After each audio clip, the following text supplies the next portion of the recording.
کوئی برا وقت آتا ہے تو امت کی مدافعت میں کوئی وکیل کھڑا نہیں ہوتا. امت پر جب کبھی زمانہ اسلام کو للکارتا ہے تو تمہاری ترجمانی کرنے والا کوئی سرمایہ دار اگلے میدان میں نہیں آتا, کوئی پروفیسر نہیں آتا, کوئی جج نہیں آتا, بلکہ مدافعات میں ڈیفینس میں سب سے پہلے اگر کہیں سے آواز آتی ہے تو مدرسے کے در و دیوار سے آواز آتی ہے, وہ مسجدوں کے منبروں میں سبحان اللہ, بے شک سبحان اللہ. اس لیے ان کی قدر کرو, ان کی عزت کرو, ان کا احترام کرو اور مدرسوں کو بچاؤ, مدرسوں کی حفاظت کرو. اللہ فرماتا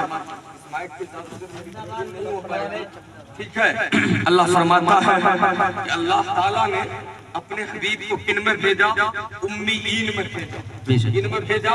امیین. جاہلوں میں بھیجا, ان پڑھوں میں بھیجا, گواروں میں بھیجا. لیکن تاریخ اس کے برعکس ہے. تاریخ کچھ اور کہتی ہے, یہ تو قرآن کہتا ہے. تاریخ کہتی ہے وہ لوگ بھی پڑھے لکھے تھے. حضرت خورشید انجم صاحب بڑی اچھی شاعری کرتے ہیں, ہمارے قاضی صاحب بیٹھے ہیں, پڑھے لکھے تھے نا. کعبے کے دروازے پر اگر پڑھے لکھے نہیں ہوتے تو وہ اشعار لکھ کر کیوں چسپا کرتے کہ کس کے اشعار اچھے ہیں, کس کے اشعار خراب ہیں, کون زیادہ اچھی شاعری کرتا ہے, کون خراب شاعری کرتا ہے. پڑھے لکھے تھے لیکن یاد رکھیں وہ ایسے ہی پڑھے لکھے تھے.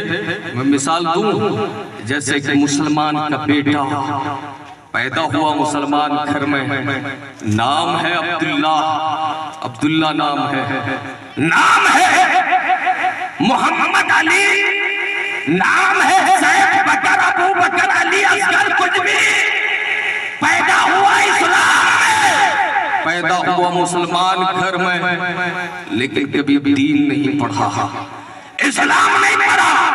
سیدھے سیدھے انگلیش میڈیم اسکول میں گیا, مشنری کالج میں گیا, سیدھے سیدھے یونیورسٹی میں گیا, جا کر لاء کیا, بیرسٹر بنا, نہ جانے کیا کیا بنا, کہاں گیا, بہت کامیاب ہوا, لیکن اسلام کا علم نہیں پڑھا. اب میں آپ کو بتاؤں, حضور جن لوگوں میں بھیجے گئے تھے نا, جن لوگوں میں بھیجے گئے تھے نا, ذہن حاضر ہے تو جن میں حضور بھیجے گئے تھے, ادھر یہ عبداللہ صاحب جو مسلمان کا بیٹا ہے, ادھر حضور جن میں بھیجے گئے تھے. میں سمجھتا ہوں ان جاہلوں میں اور اس یونیورسٹی کے پڑھنے والے میں جس نے اسلام کا علم نہ پڑھا, جو دین کے پیار سے واقف نہ ہو, کوئی فرق نہیں ہے. جیسے یہ فلاں کا بیٹا کہنے کو مسلمان ہے, ویسے ہی وہ کہنے کو پڑھے لکھے تھے. جیسے یہ کہنے کو پڑھا لکھا ہے, ویسے ہی وہ بھی پڑھے لکھے تھے. مطلب یہ ہے لوگوں, علم تھا لیکن علم بے مطلب تھا, علم بے معنی تھا, علم بے مقصد تھا. علم وہی علم ہے جو انسان کو خدا تک پہنچائے, مصطفیٰ تک پہنچائے.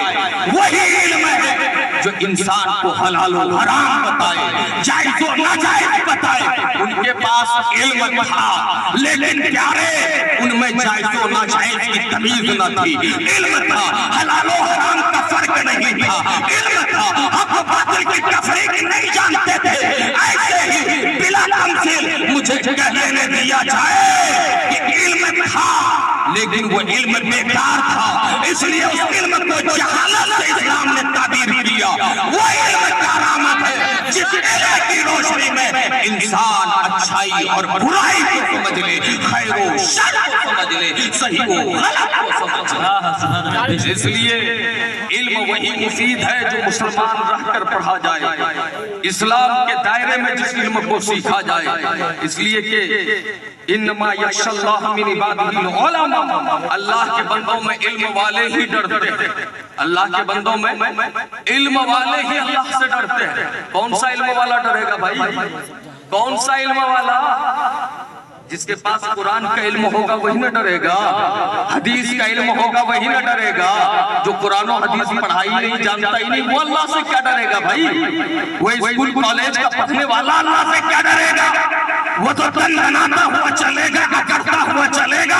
اس لیے میں کہتا چاہتا ہوں لوگوں آپ اس سے غلط ذہن نہ بنائیں، ناراض نہ ہو، آپ اس کو اپنے زاویے سے نہ سوچیں، میں جو کہنا چاہتا ہوں اس زاویے سے سوچیں۔ میں تو چاہتا ہوں ہمارے بچے آئی پی ایس بنے، ہمارے بچے پروفیسر بنے، ہمارے بچے انجینئر، ڈاکٹر، وکیل، طبیب اور بیرسٹر بنے، لیکن پیارے یہ بات نہ بنے، پہلے وہ دین کو سینے سے لگائیں، علم قرآن کو سینے سے لگائیں، علم حدیث کو سینے سے لگائیں، اس کی برکت یہ ہوگی جو بن بھی جائے گا، کافروں کے بیچ بھی رہے گا تو اپنے مذہب کا نمائندہ بن کر رہے گا، اپنے دین کا پرچار بن کر۔ سبحان اللہ، بے شک سبحان اللہ۔